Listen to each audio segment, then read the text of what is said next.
Hi everyone! So I had my PD catheter put in on Monday and overall everything went super great.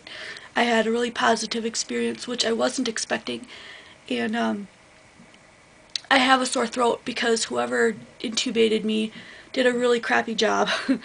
They hit my uvula, that little dangly thing in the back, and so right on that it's totally black and blue. It just looks really gross. So I'm dealing with that. It doesn't hurt, but it makes me sound bad and it makes me have a hard time swallowing a little bit.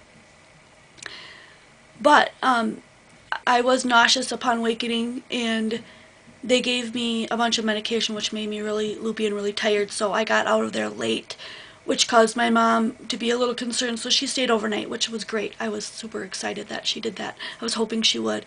And then she left yesterday morning and went back to work. So this is day 2. So it's Wednesday. Anyhow, the part that I was the most concerned about when I talked to you last was having the IV put in the top of the hand here, which is really painful, and I'm always super scared of that. So I requested ahead of time medication to calm me down, which they gave me a Valium. That was super helpful. And also that I told them ahead of time that I was nervous about that, and that really gets me upset. So they sent in a lady that's really good at it, and she came in and looked at me and said, you know, where should we put this and how do you want to handle it? And she was really super sweet. And she saw this really big vein in my arm. I don't know if you can see that on the video right here. Anyway, that's where they normally take blood. And she's like, why don't we put it in that really bulbous vein right there? And I'm like, what? Like, really? Seriously? You can do that? You can put it there and not on the top of the hand? She's like, well, yeah, why not? We can, you know, if it's a concern, they can always move that when you're asleep and put it in your hand if need be. But there shouldn't be any reason why we can't put it there, which totally blew my mind.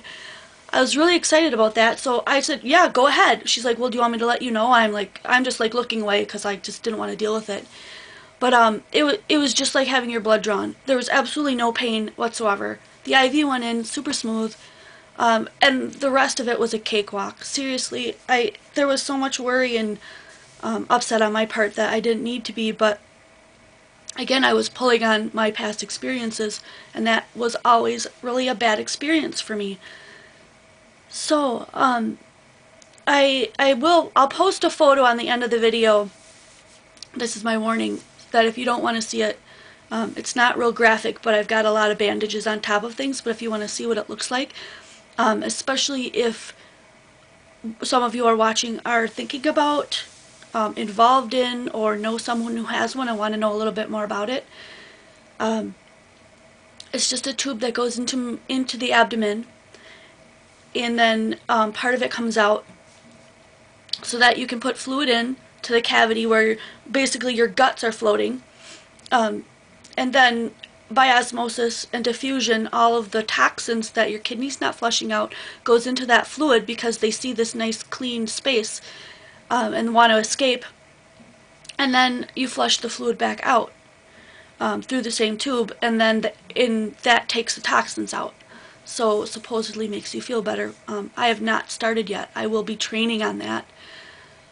So right now all I can tell you about was, you know, the surgery and a little bit what I know. Something I did not know is that I'm going to have to wash these bandages for 3 or 4 weeks.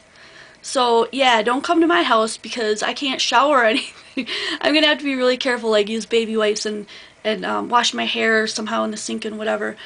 I know I'm just kind of all over the place, but there's some things that I do want to mention because it's hard to document something like this.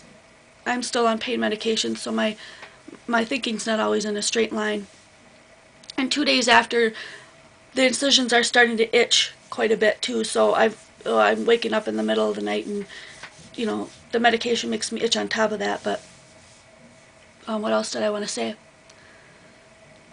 Oh, I wanted to mention to those of you who are involved in PD dialysis or hemodialysis, I'm doing PD, that the nurse actually came, the actual dialysis nurse from the clinic that will be helping me go through training and all that, She actually shows up for the surgery, goes in with the surgeon, makes sure that the catheter is working both like during the operation and then afterwards when they've sewn you up. They do a little bit of an exchange, and then they make sure that it's working and that it's bandaged properly. I did not know that. So there are quite a few people that are involved in this process, and they've got it set up. There's a plan. You go in, you see a nurse, they get you set up, someone comes in and does, your IV and stuff.